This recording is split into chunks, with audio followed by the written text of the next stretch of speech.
That's when I came across Jasmine. She seemed almost too good to be true, beautiful, smart, funny, and we hit it off right away.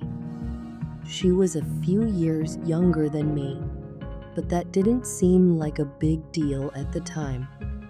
For over a week, we messaged back and forth, chatting about everything from movies to our favorite music.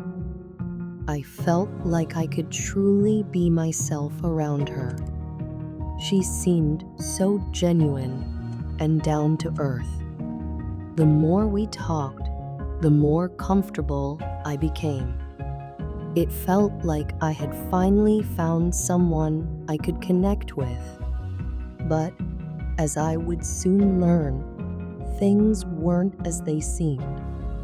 Her name, as it turns out, wasn't even Jasmine. That was the first lie among many.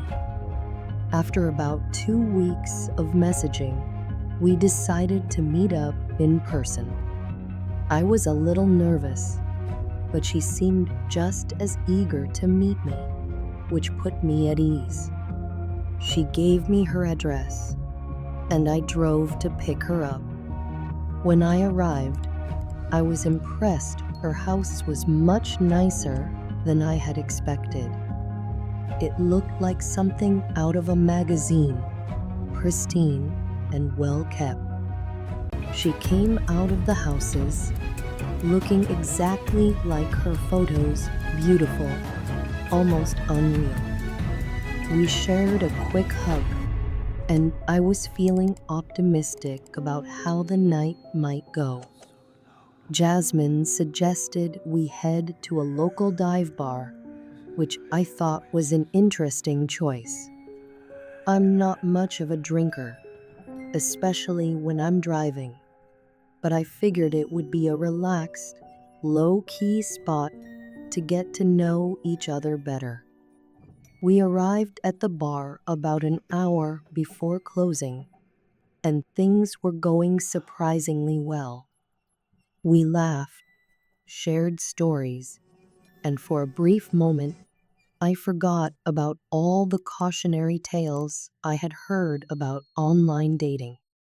When the bar closed, I drove her back to her place. I was feeling pretty good about the night. It had gone smoothly, without any awkward moments.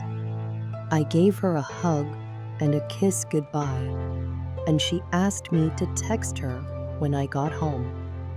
I lived about 15 minutes away, so when I got home, I shot her a text. I had a great time, I wrote. Can't wait to see you again. To my relief, she responded quickly, saying she had a great time too and would love to go out again. Over the next few weeks, we went on a couple more dates, and everything seemed to be going smoothly. But then things started to shift. One night, Jasmine suggested that instead of going out, I come over to her place. She said we could order pizza, watch a movie, and just relax. That sounded perfect to me. A night in was exactly what I needed after a long week. When I arrived at her house, she told me to park in the back. I thought it was a little strange, but I didn't overthink it. After all, some people just prefer more privacy, right? Inside, we quickly settled into the couch, ordered pizza, and started watching a movie. The evening was going well, and before I knew it, things escalated. We started kissing, and one thing led to another. I hadn't planned on staying the night, but it just happened. It felt like everything was falling into place, like we were getting closer and more comfortable with each other. The next morning, we lounged around for a while before I finally headed back to my place in the afternoon. It had been a perfect night, or so I thought. Then something strange happened. I didn't hear from Jasmine for 2 days. I texted her, asking if she was all right, and after some time, she responded, saying she was dealing with some family issues. I didn't press for details, figuring it was personal. Then, out of nowhere, a few days later, there was a knock at my door. I wasn't expecting anyone, and when I opened it, there was Jasmine. My first thought was confusion. How did she know where I lived? I hadn't given her my address. I asked her, trying to stay casual, "How'd you find my place?" She smiled, brushing it off. "Oh, I was just driving by and saw your car," she said, but something about her seemed off. Her demeanor was different, more nervous, jittery, like she wasn't telling me the whole truth. She only stayed for about 20 minutes before leaving, but after she left, I couldn't shake the uneasy feeling. That night, I decided to do some digging. I searched for her online, and what I found completely shocked me. Jasmine, or whoever she really was, had a record, a serious one. From assault charges to possession and even kidnapping. I couldn't believe it. How had I been so blind? She had seemed so sweet, so innocent. But apparently, she wasn't working alone. I discovered that she was part of a group that targeted people like me. She was the bait. They used her to lure in unsuspecting victims, and I had unknowingly stepped right into their trap. Somehow, I had gotten lucky. All the times we hung out, nothing bad had happened to me. I immediately blocked her on everything.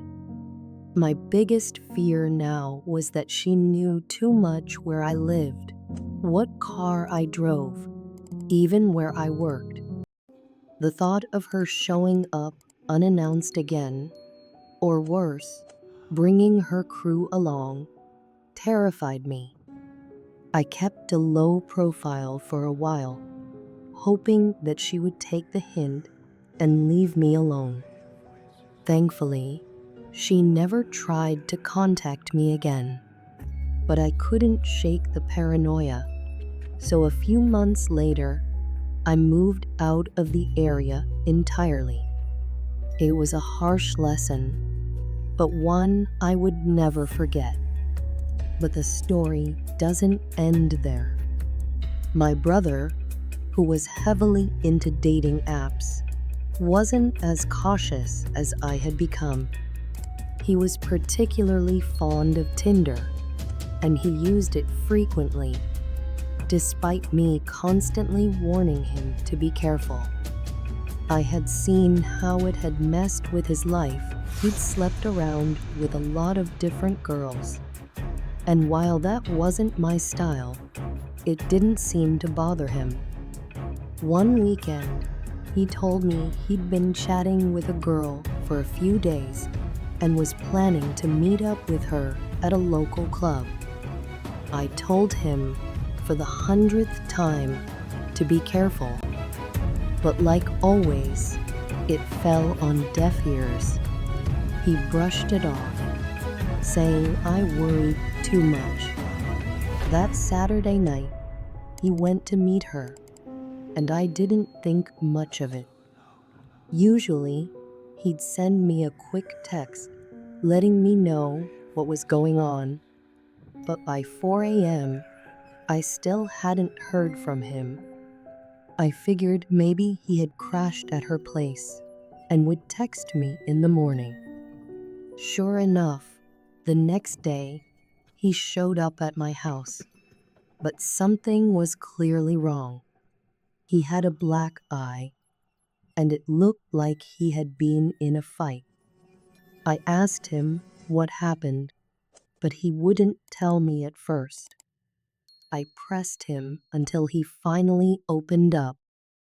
What he told me was insane. After leaving the club with the girl, they went back to her place. He asked to use the bathroom, and when he came out, two guys were waiting for him. One of them punched him, while the other tried to wrestle him to the ground. They knocked him out, stole his wallet and phone, and dumped him in an alley. He woke up hours later, dazed and confused.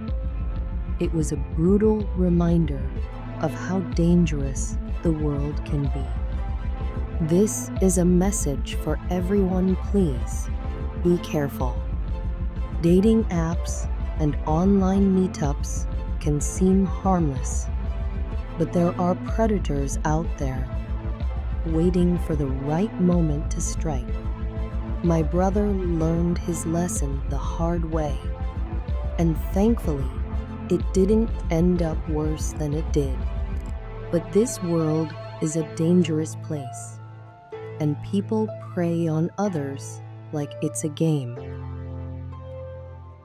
I've met a handful of people from Tinder before, but none of those encounters were ever worth mentioning. I thought I had seen it all: bad dates, boring conversations, awkward silences.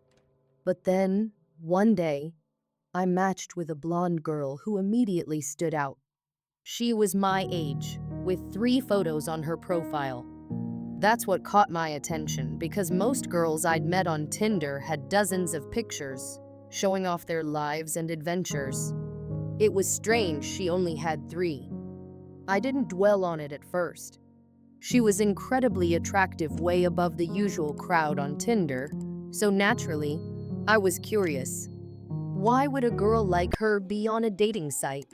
Maybe she was just busy, or maybe she wasn't the type who liked posting a lot of pictures. I shrugged it off, thinking I'd find out soon enough.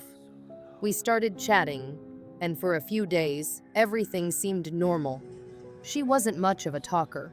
Her responses were short, sometimes too short, but I chalked that up to her personality. Maybe she was shy or just not big on texting. One night, out of nowhere, she asked me what I was doing. I told her I was at home, relaxing, not doing much. Her next message surprised me. She asked if she could come over. Now, I don't usually let people I don't know very well into my house, especially people I've never met in person.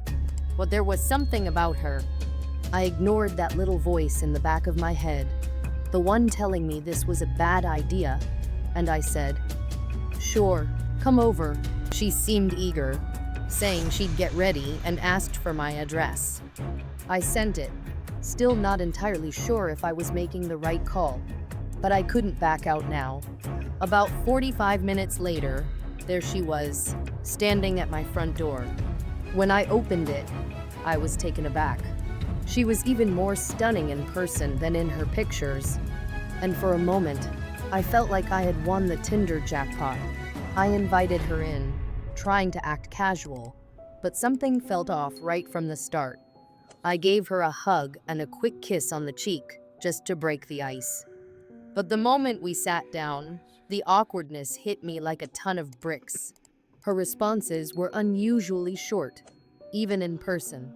When I asked how the drive was, she just laughed. It wasn't a joke, but she laughed like it was. My gut started twisting, and I knew this whole thing had been a mistake. I turned on the TV to avoid the silence, but I could feel her eyes on me the entire time.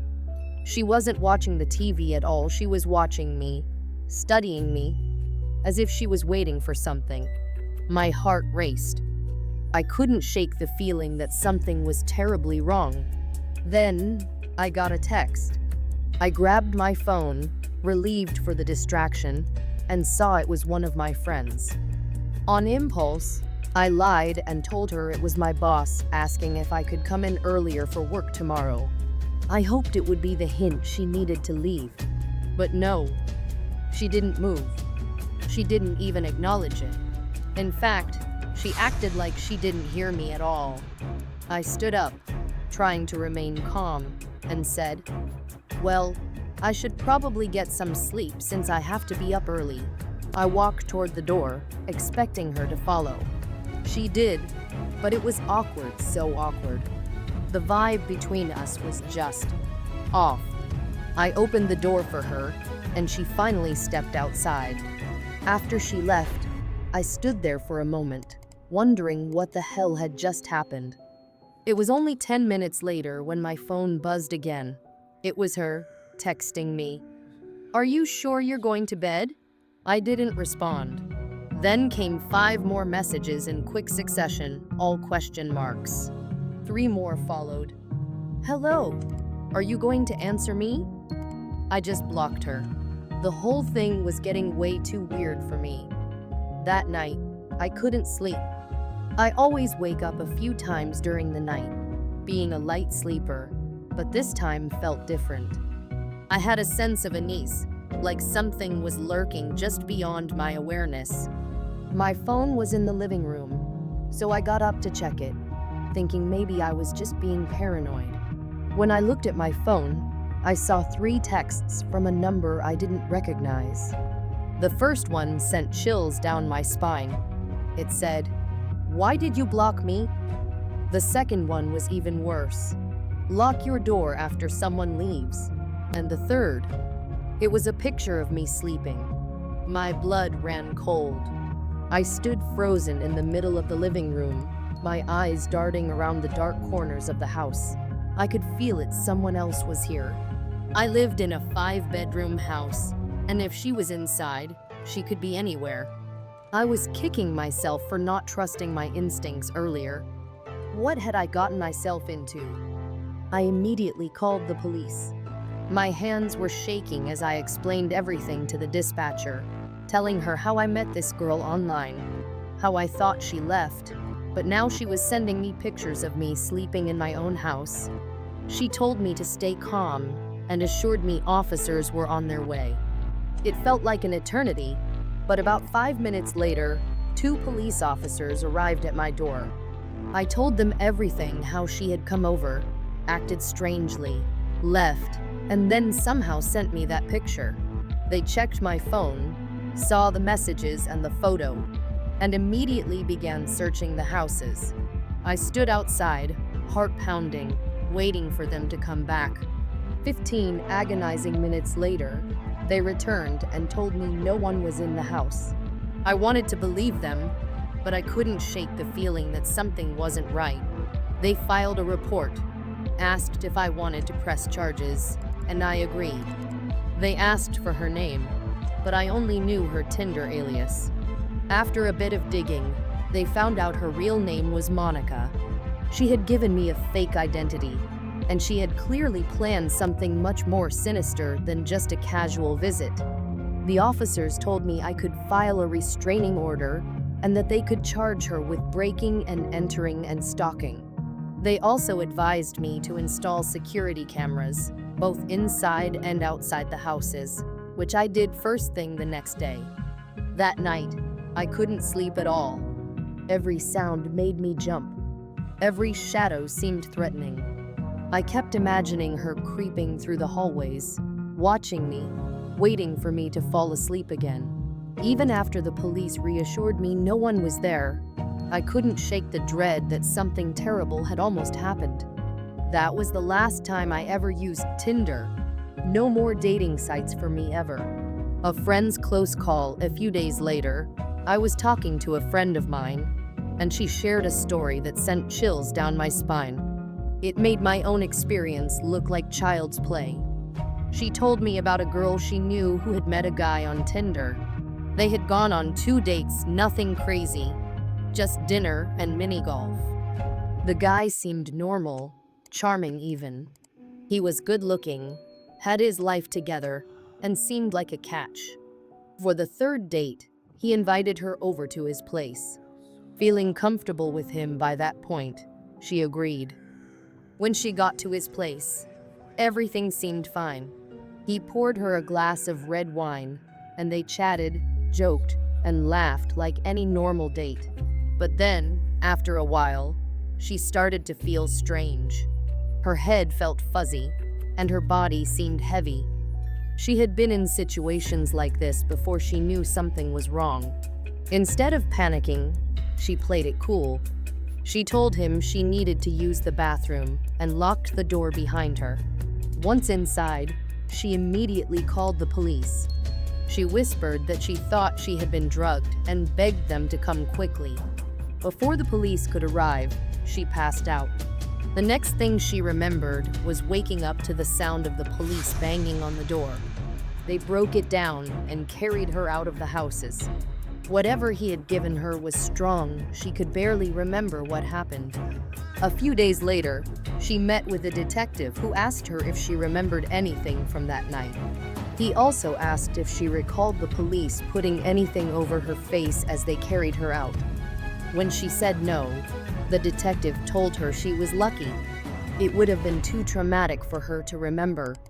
The guy was arrested, and to this day, she has no idea what he had planned.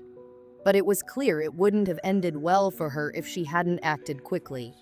Hearing that story made me realize how close I had come to something horrible myself. The world of online dating can be full of risks, and sometimes it's not worth ignoring those red flags. Always trust your instincts. Let someone know where you're going. A cautionary tale in today's world. It feels like the number of untrustworthy people out there far outnumbers the good ones. I'd always been a bit of a skeptic when it came to meeting people online. However, after recently becoming single, I found myself growing bored, especially with all my friends happily in relationships.